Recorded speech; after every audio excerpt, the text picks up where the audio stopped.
El hilo de la cometa, el podcast del cierre digital con Juan Luis Galiacho. Hola, ¿qué tal? Buenos días, buenas tardes, buenas noches, según nos estéis escuchando o viendo a través de todos nuestros canales. YouTube, Spotify, Podimo, en nuestras redes sociales, X, Instagram, Facebook y, como no, cada día siempre puntuales en el cierredigital.com. Aquí, en el podcast El hilo de la cometa, ese podcast que cuenta lo que otros no se atreven a decir, ese podcast que se ha convertido ya en uno de los favoritos de muchos de todos vosotros, de nuestros queridos lectores y espectadores en este caso.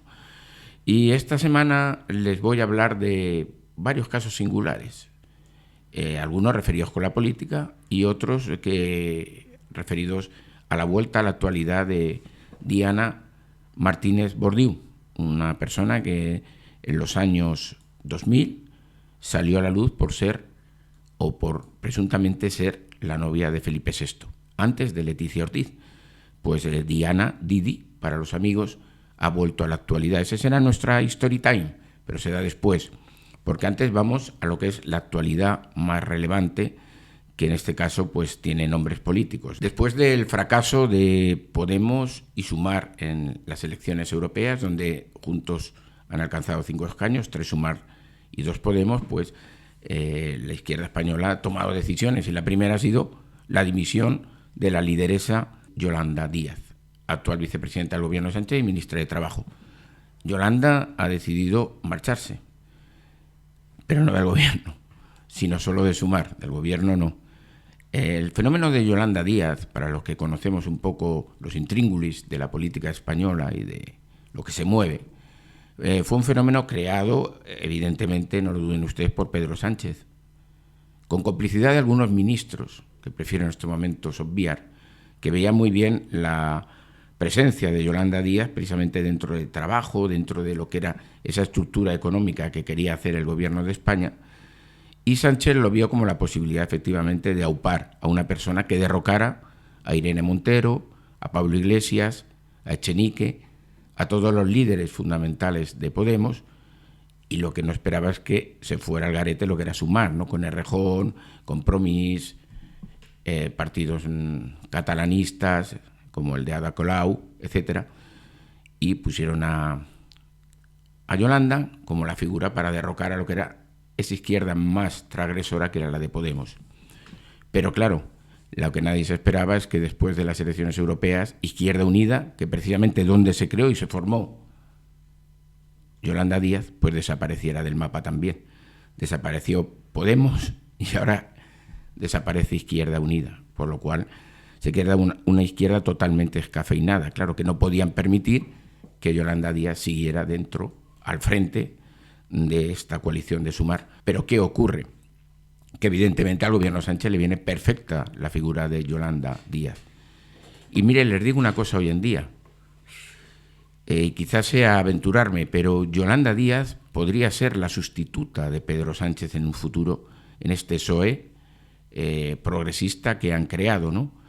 Y Yolanda Díaz es una persona próxima a Sánchez, cuenta con el apoyo de Sánchez y de varios ministros sanchistas, y no descarten ustedes la posibilidad, que por eso se queda, de que dé un paso hacia el PSOE y pueda ser la sustituta de Pedro Sánchez en un futuro.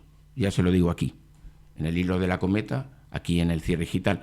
Pero en política todo puede pasar, y de la noche a la mañana no puedes predecir absolutamente nada. Pero a día de hoy sí les digo que Yolanda puede ser la sucesora de Pedro Sánchez en este PSOE progresista, además puesta por él.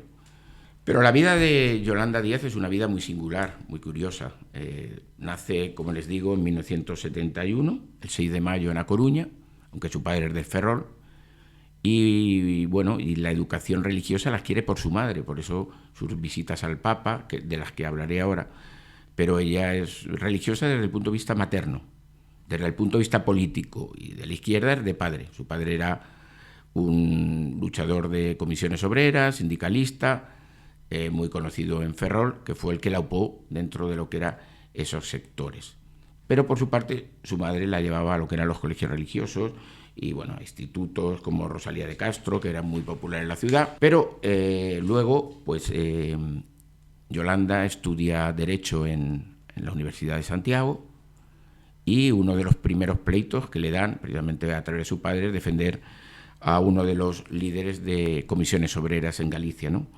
Consigue ganar ese pleito y entonces, bueno, pues Yolanda se mete en lo que es ya la política de Izquierda Unida, se convierte en la cara visible de Izquierda Unida en Galicia, pasa a ser cabeza de este partido por Ferrol, alcanza también ser diputada de la Xunta, y luego ya en 2015, cuando se forma, nunca mejor dicho, Podemos, a través de este movimiento del 15M, pues se introduce en Podemos.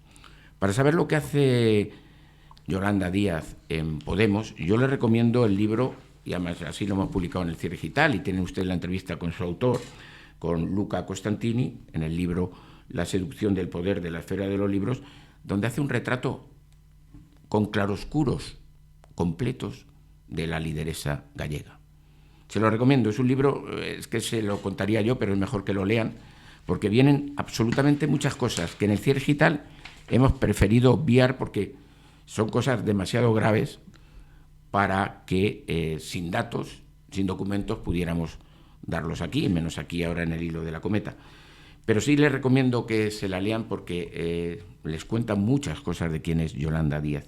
Bueno, pues Yolanda se introduce de esta manera, de tal manera, en Podemos, junto a Errejón, junto a Pablo Iglesias, Echenique, etcétera, pero en un momento determinado, pues cuando la sitúan en el gobierno de España de Pedro Sánchez como ministra de Trabajo, pega un vuelco radical, porque Pedro Sánchez se da cuenta que es la persona idónea para cercenar lo que es Podemos y sobre todo Irene Montero, con lo que Yolanda Díaz se llevaba fatal.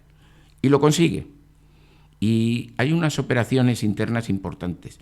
Lo que pasa es que Yolanda en un momento determinado tiene un problema, que voy a obviar en estos momentos, pero que también le hace bajar la guardia en ese momento. Sin embargo, desde el gobierno le apoyan y la mantienen. Y bueno, y ahora pues se ha retirado de lo que es Sumar, dejando a la izquierda totalmente fuera de circuito, pero eso sí se ha vuelto a presentar de blanco, su color fetiche, no el morado. El morado lo ha destrozado, pero el blanco lo sigue teniendo, ¿no? Lo sigue teniendo como hizo con el Papa cuando se presentó con, ¿se acuerdan ustedes? Con ese traje de chaqueta negro, pero por dentro iba con esa camisa blanqueada que incluso pues hizo que algunas críticas saltaran a la luz porque solo lo pueden llevar lo que son princesas o reinas, ¿no? Y también, ahora para despedirse de Sumar, se ha presentado con su color fetiche, que es el color blanco, como también lo hizo recientemente con la reina Leticia, con la que sí se lleva muy bien. Solamente hay que ver los besos que le dio en el último encuentro que tuvieron público. Acuérdense ustedes que incluso la coge por la cara y demás, sin ningún tipo de protocolo, pues lo cual quiere decir que hay una simbiosis entre la reina Leticia y Yolanda Díaz. Bueno, pues Yolanda se ha ido, pero les digo, no olviden este dato, puede ser la sucesora de Pedro Sánchez en este PSOE progresista que han creado. Y en este PSOE progresista que han creado, donde Pedro Sánchez pues cada vez tiene más problemas familiares, ya no solamente es su mujer, Begoña Gómez, sino también, como les hemos comentado aquí en el Cierre Digital, su hermano David Sánchez, alias David Azagra. Saben ustedes que este chico, compositor, fue contratado por la Diputación de Badajoz en 2017 como integrante de lo que era concretamente para dirigir o coordinador como la ópera joven de esta Diputación, y que, bueno, pues después de estos 5 años que lleva, pues parece ser que reside en Elvas, en Portugal, y ahora, claro, el juzgado número 3 de Badajoz ha abierto diligencias contra el hermano de Pedro Sánchez, contra David, por supuestos delitos contra la hacienda pública y la administración pública. Pero vamos, la historia de David Azagra, o David Sánchez, es una historia que comienza, claro, cuando su padre, es que no hay que olvidar las cosas, eso es el periodismo de precisión o de investigación. Ustedes saben que su padre, don Pedro Sánchez Fernández trabajó en el Banco Cantábrico y después del Banco Cantábrico se fue en el Ministerio de Cultura, no olviden ustedes, como director de gestión económica del Ministerio de Cultura, en la etapa fundamentalmente de Carmen Albors. Pero después volvió al banco. Pero después, cuando sale del banco, después de haber cogido todo lo que es el tema de la pensión y sus remuneraciones, se coloca en las GAE. Lo hemos publicado, en las GAE. ¿Saben dónde? En la Fundación Autor. ¿Saben qué? La que otorga becas. ¿Saben ustedes que David Sánchez Pérez Castejón, alias David Azagra, consiguió una beca en San Petersburgo? Allí formó su carrera, pero becado. Es verdad que en aquel momento no tengo constatado que el padre de Pedro Sánchez estuviera ni en la Fundación Autor ni en el Ministerio de Cultura. Eso es verdad. Si lo tuviera, se lo diría, y si lo investigo y lo consigo, se lo voy a decir. Pero fue becado. Y se va a San Petersburgo, y según la denuncia de Manos Limpias, se compra un pisito en San Petersburgo en el año 2001 por un valor de 42.000 euros. Antes había comprado, con solo 17 años de edad, según consta la denuncia de Manos Limpias, otro pisito aquí en Madrid, una plaza de garaje, y que tenía unos valores catastrales bastante ridículos, de 29.000 y 6.000 la plaza de garaje. Pero eso fue en 1992. 2001 ya está en San Petersburgo y se compra este pisito, que no está mal, de 42.000 euros, y hace allí su carrera.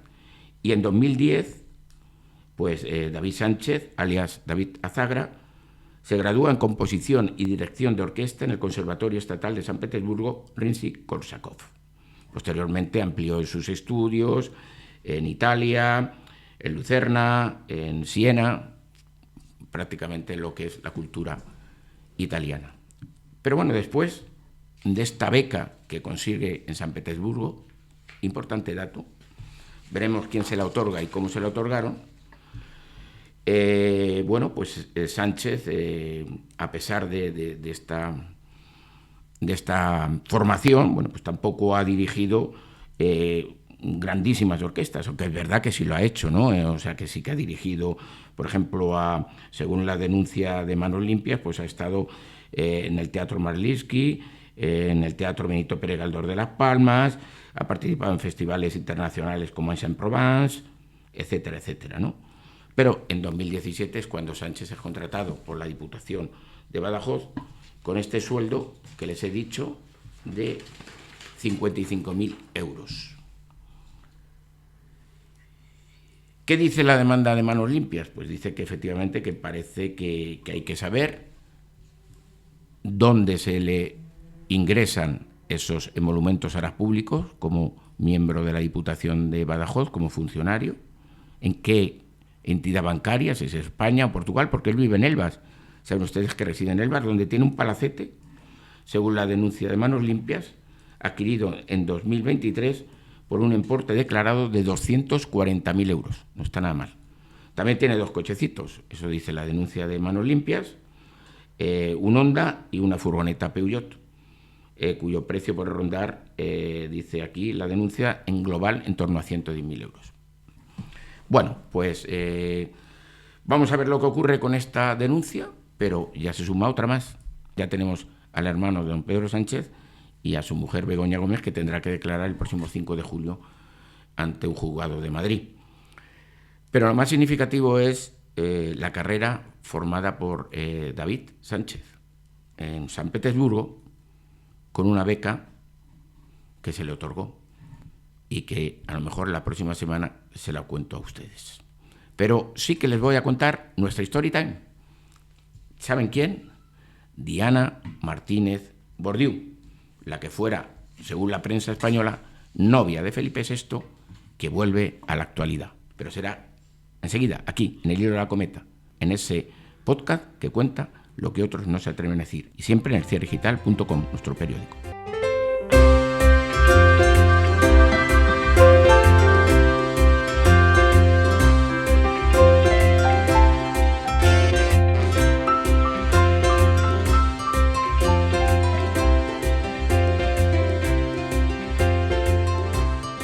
De nuevo aquí, en el Hilo de la Cometa, ese podcast que cada vez tiene más seguidores aquí en El Cierre Digital, en su periódico, en elcierredigital.com y hoy ahora en nuestros canales de Spotify, YouTube, Podimo, nuestras redes, X, Instagram, etc. Y nuestra story time de hoy es Diana Martínez Bordiú Aznar, conocida como Didi entre sus amigos. Esta chica, que nació en 1982 en Madrid, llegó a ser conocida en su día, al comienzo de los años 2000, en concreto a partir del 2002, 2003, justo antes de que don Felipe se uniera o conociera a Leticia Ortiz, la reina de España actual, y justo después de su ruptura con Eva Sanum. ¿Se acuerdan ustedes? La modelo sueco, con la que Felipe VI pues, mantuvo un amor bastante intenso, pero que se rompió. En aquel periodo de tiempo, si no recuerdo mal, a don Felipe se le relacionó en ese periodo desde la ruptura de Eva Sanum con Flor Valera, la nieta de un expresidente venezolano, y también con la artista Gwyneth Paltrow. ¿Se acuerdan ustedes, no? Que quien mantuvo, dicen, un affair a partir de sus estancias en Mallorca. Ahí estaba yo. Y puedo dar fe que yo no sé si tenía un affair o no, pero que tonteíto hubo. Pero bueno, era libre y podía hacer lo que quería don Felipe. Pues después de estas supuestas relaciones de Felipe, se le relaciona con Diana Martínez Bordiú. Vean portadas de la época, Felipe sale con Diana Martínez Bordiú. La revista Lecturas también lo sacó, hablaba más de una amistad y, sin embargo, la revista Hola sacó rápidamente un desmentido diciendo que no tenía nada que ver. Pero Didi, como se le conoce, Diana, pues estaba, al menos era amiga de Felipe.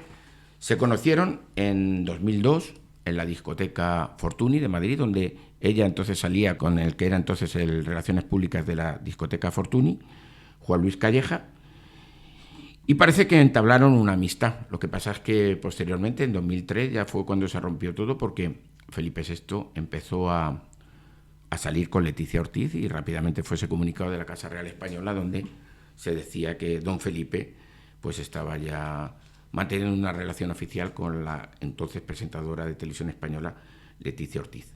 Pero ¿quién es Diana Martínez Bordiú Aznar, Didi para los amigos? Pues es la hija de dos personas conocidas en la sociedad española.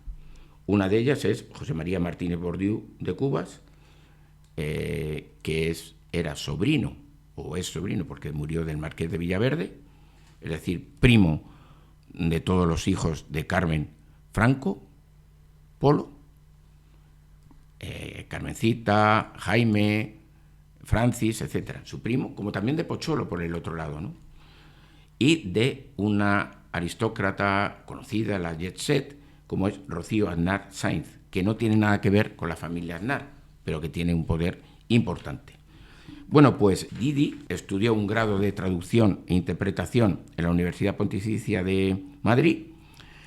Y bueno, pues rápidamente fue cuando salió todo el tema con Felipe VI, como he dicho en las revistas y tal, y tanto es así que se tuvo que marchar a la República Dominicana, se quitó de en medio y se marchó a pesar del desmentido de la Casa Real Española. Después se fue a estudiar a varios sitios en Europa.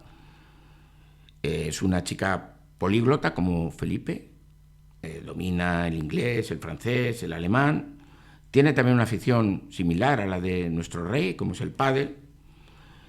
Y bueno, pues se fue en esa apertura por toda Europa, como estuvo en Bruselas y en Francia, en París, y estando en Bruselas, pues mantuvo también un affair con un más serio, un affair, en este caso era más serio, con un eurodiputado del Partido Popular Español. Pero ¿por qué vuelve ahora Diana? Porque resulta que creó en 2017, después de haberse encargado de la dirección de producción de la compañía Ten Agency, pues en 2017 monta junto a su amiga y compañera Paula Gutiérrez Abarrio una agencia de representación, producción y organización de eventos, de nombre Mr. Pérez Management. Esta compañía, cita aquí en Madrid, en la calle Valdearribas, pues ofrece prestación de servicios, mediación, etcétera, etcétera, etcétera. Pero en esta empresa de Didi la que fue en su día, o le relacionaron con Felipe VI, pues trabajan personajes como el fotógrafo de los VIP, Valero Rioja, o también la maquilladora Natalia Belda. Pero ahí es el tema. Natalia Belda ha entrado ahora a formar parte del equipo personal de la reina Letizia Ortiz, tal como hemos publicado en el cierredigital.com. Bueno, pues esto ha levantado cierto singularidad, por decirlo así, o ciertos comentarios, ¿no? Y pues Natalia Belda pues trabaja al igual que miembros muy cercanos a doña Letizia en lo que es su estilismo, ¿no? Pues Natalia Belda, que pertenece a esta empresa de Diana Martínez Bordiú, Mr. Pérez, pues es una de las personas que ha entrado a formar parte del equipo personal de nuestra monarca, de la monarca española, al igual que su estilista Eva Fernández, como ha publicado en el Cierre Digital, o su peluquera Luz Valero. Son el trío que acompaña o que forma la imagen de doña Letizia Ortiz. Bueno, pues vuelve a la actualidad de nuestra Story Time. Diana Martínez Bordiú, Didi, representante de artista que reina entre los talentos artísticos, entre ellos la maquilladora de la reina Letizia, Natalia Belda. Hasta aquí se lo hemos contado y seguiremos contándolo la semana que viene, si nos dejan, que creo que sí, aquí en el Cierre Digital, en su podcast favorito, en el Hilo de la Cometa, donde se cuenta lo que otros quizás no se atrevan a contar, pero aquí sí lo contamos.